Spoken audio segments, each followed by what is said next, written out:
जैसा कि टाइप 8 मैं आपको एक तरीके से बता चुका हूँ कि एक व्यक्ति के पास ₹2000 थे। उसने कुछ रुपए 5% सिंपल इंटरेस्ट पर और शेष 4% सिंपल इंटरेस्ट पर उधार दिए। मतलब 5% रुपए में 2000 को 2 भाग में बाँट दिया है। कुछ हिस्सा दे दिया है 5% पे और कुछ हिस्सा दे दिया है 4% पे। 1 वर्ष बाद उन दोनों हिस्सों से जो ब्याज प्राप्त हुआ है, वो है ₹92। तो सवाल ये है कि 5% पर कितना रुपया उधार दिया गया था? तो चूँकि ब्याज जोड़ने पे आया है 92 दोनों का ब्याज जोड़ने पे, तो हमको मानना है कि एक्स रुपया था कुछ और जो भाई कुछ रुपया उसने दिया एक्स और शेष क्या हो जाएगा 2000 माइनस एक्स, यानी कि ये एक्स हो गया मूलधन और एक हो गया 2000 माइनस एक्स मूलधन। इस एक्स को दिया है 5% पे, इसको दिया है 4% पे। टाइम है 1 साल, टाइम है 1 साल, बटा में 100 दोनों का ब्याज हम जोड़ दिए, आया है ₹92। जब मैंने इसको सॉल्व किया है पूरा तो x का मान आ गया है 1200। तो ये 1200 हो गया x, 2000 में से 1200 गया तो कितना बचेगा 800। 2000 में से 1200 जाएगा x का मान तो बचेगा 800। यानी कि उसने कुल राशि को 2 भागों में बाँटा था। एक राशि थी ₹1200 और एक था ₹800। 1200 को जब देंगे 5% में तो 12 पचे 60, इसके बाद होगा ₹60। 800 का 4% होगा ₹32, तो 60 और 32 हो गया 92, यानी कि दोनों का ब्याज 92 था। तो क्वेश्चन प्रूफ भी हो गया कि सही है। अब इसी सवाल को हम लोग बनाते हैं दूसरे तरीके से। वो तरीका बहुत आसान है। ₹2000 थे, उसने क्या किया है, एक को दिया है 5% पे कुछ हिस्सा और कुछ हिस्सा दिया है 4% पे। बस आपको एक काम करना है कि जो कुल ब्याज मिल रहा है ना, तो ब्याज कितना मिला है कुल ₹92।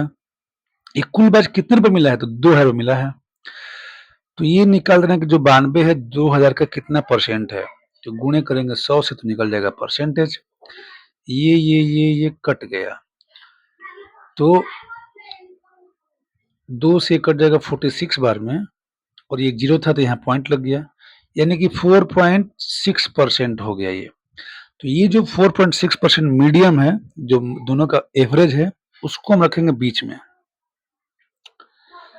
अब घटाइए, तो इसमें से इसको घटाइए तो आएगा 0.6, इसमें से घटाइए तो आएगा 0.4।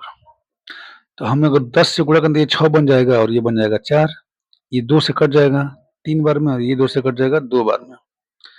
यानी कि ये जो पैसा आएगा जिसको उसने ब्याज पे दिया है, जो 5% रेट पे दिया है ब्याज पे, वो होगा 3 और जो 4% में होगा वो होगा 2। तो 3 2 कितने हो गए 5 और रुपया कुल कितना था 2000।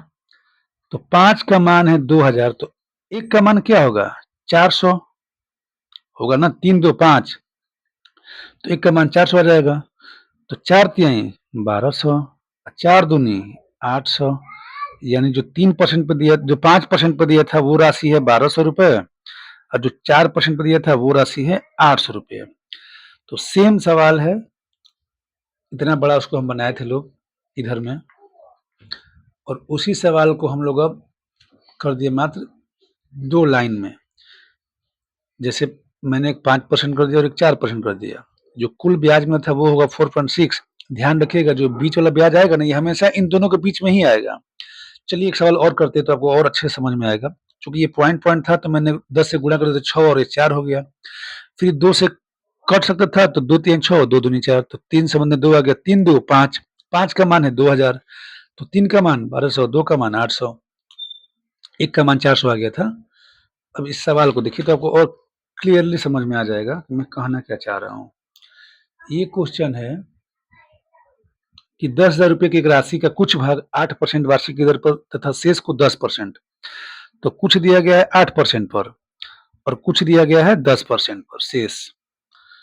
यदि उसे वार्षिक औसत ब्याज 9.2%, इस वर्ष ने बता दिया है कि 9.2% का ब्याज मिला है कुल, मतलब इसका ब्याज जोड़ के और इसका भी ब्याज जोड़ने पे 9.2% मिला है ना। तो देखिए 8 और 10 के बीच में है, तो यहाँ पे हम रख दिए 9.2%।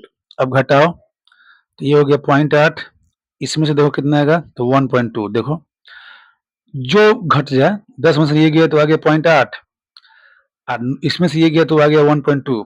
अभी चूँकि पॉइंट है तो गुणा करो 10 से, तो ये 8 हो गया और ये 12 हो गया। आप इसको काट भी सकते हैं, चाहे नहीं भी काटें कोई दिक्कत नहीं है, काट ही दीजिए। 4 से 2 बार में 4 से 3 बार में 2 और 3 कितना होता है? 5। 5 का मान कितना है? 10,000। कितना है? तो 1 का मान 2,000, तो 2 का मान 4,000, 3 का मान 6,000। तो राशि कौन-कौन सी होगी? ऑप्शन देखिए 4,000 और 6,000। पहला बात कि ऑप्शन में 4, 6, 10, 5, 5, 10, मतलब जोड़ने पे देख लेगा 10,000 आ रहा है कि नहीं। 8, 3, 11 होते तो कभी नहीं होगा। इन्हीं तीनों में से कोई होगा। अगर तुक्का भी मारना होगा तो इसको आप मत मारेंगे, क्योंकि जोड़ने पे आ रहा है 11,000।